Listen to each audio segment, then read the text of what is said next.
नमस्कार, आप देख रहे हैं पूर्वा न्यूज। अपने शहर, गांव, प्रदेश और देश की पल पल की खबरें और रोचक जानकारियों के लिए हमारे चैनल को सब्सक्राइब जरूर करें। गोरखपुर में डॉक्टर भीमराव अंबेडकर हितकारिणी प्रचारिणी क्लब के तत्वाधान में डॉक्टर अंबेडकर व्याख्यान माला एवं सम्मान समारोह का आयोजन रविवार को देवरिया बाईपास रोड तारामंडल गोरखपुर में आयोजित किया गया। समारोह के मुख्य अतिथि संविधान निर्माता भीमराव अंबेडकर के पौत्र एवं अध्यक्ष दी बुद्धि society of India Rajratna Ambedkar ने सम्मेलन को संबोधित करते हुए कहा, बाबा साहब ने कहा था शिक्षित करो, संगठित करो और संघर्ष करो, ना कि शिक्षित बनो, संगठित बनो और संघर्ष करो। बाबा साहब ने किसी व्यक्ति विशेष के लिए शिक्षित बनो, संगठित करो और संघर्ष करने के लिए नहीं कहा था, बल्कि स्वयं शिक्षित होते हुए समाज के लोगों को शिक्षित करने, संगठित करने और संघर्ष करने के लिए प्रेरित करने को कहा था। उन्होंने कहा, देश आज बहुत ही संकट के दौर से गुजर रहा है। संविधान विरोधी शक्तियां पुनः इस देश को गुलाम बनाना चाहती हैं। इसलिए आज मैं गोरखपुर की धरती से संकल्प लेता हूं कि आने वाले 25 वर्षों में आप सभी देशवासियों के सहयोग से बाबा साहब के सपनों का भारत बनाऊंगा, जहां हम इज्जत, मान, सम्मान और अधिकार के साथ जी सके और जहां हमारे लोग हो और हमारी सरकार हो।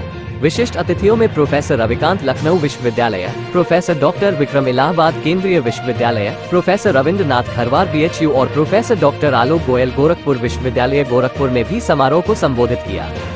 समारोह के दौरान शिक्षा के क्षेत्र में विशेष योगदान देने वाले शिक्षकों, प्रबंधकों और व्यवस्थापकों को मुख्य अतिथि और अध्यक्षता कर रहे डॉक्टर सतीश कुमार राणा के द्वारा सम्मानित किया गया। संचालन प्रदीप कुमार विक्रांत ने किया।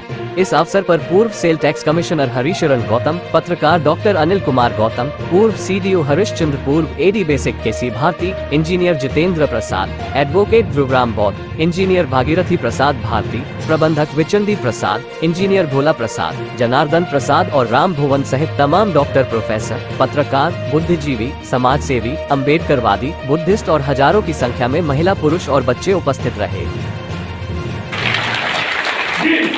गोरखपुर की धरती पर और बाहर के लोगों को पता चलना चाहिए कि बाबा साहब के घराने से कोई इस धरती पर कदम रखा है। ये पूरे एक बार पूरा जोरदार तालियां। बाबा साहब अमर है, बाबा साहब अमर है, बाबा साहब अम्बेडकर की जिंदाबाद। आप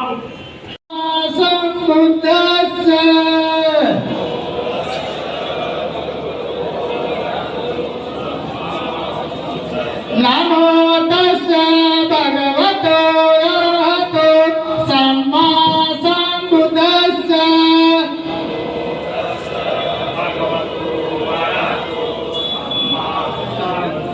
नमो तस्से भगवतो अरहतो सम्मा सम्बुद्धस्से।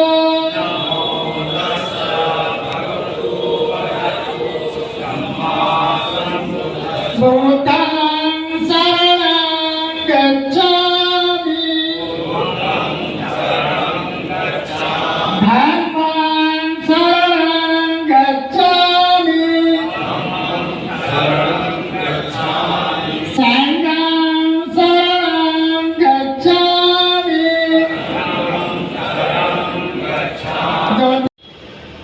बाबा साहब का इतना लंबा जीवन काल, उनके संघर्ष से आप लोग रूबरू हैं।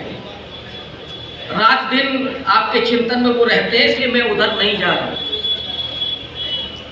बाबा साहब के अंतिम दिनों में जो वो देश के बारे में सोच रहे थे, समाज के बारे में सोच रहे थे, और मैं अपने पूरे समाज की तरफ से बहुत फक्र के साथ ही कह रहा हूं कि बाबा साहब ने स्वाधीनता आंदोलन के दौर में जिस बात को रेखांकित किया था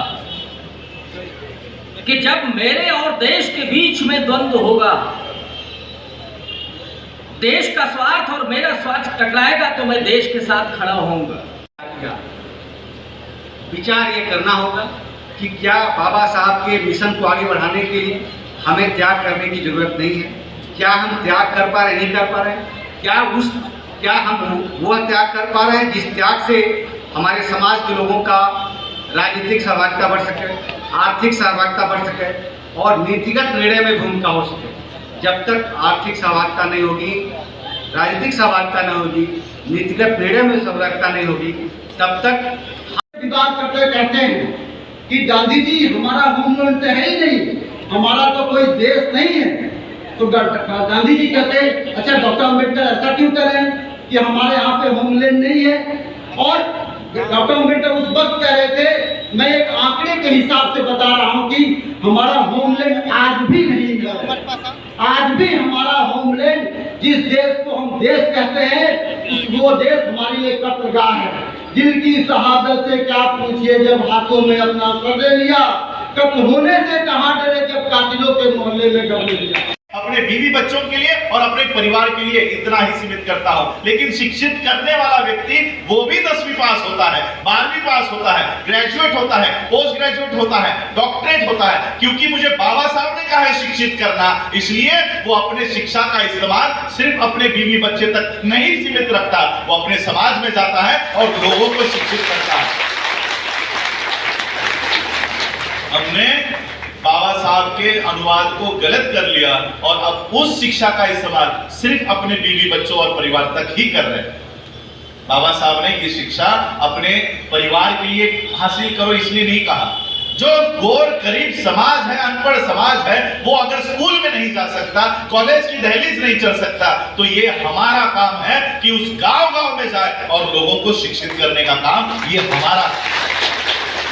बाबा साहब जब 4वीं या 7वीं कक्षा में थे, तो बाबा साहब के जीवन का एक प्रसंग बताना चाहूंगा। जब बाबा साहब की क्लास स्कूल में जब जाया करते थे, सभी को पता है हमारे महाराष्ट्र में उसको मैथ क्या कहते हैं, हम लोग बोरी कहते हैं, बोरी कहते हो, आपको बोरी कहते हैं, आटे की या चावल की वो बोरी होती है।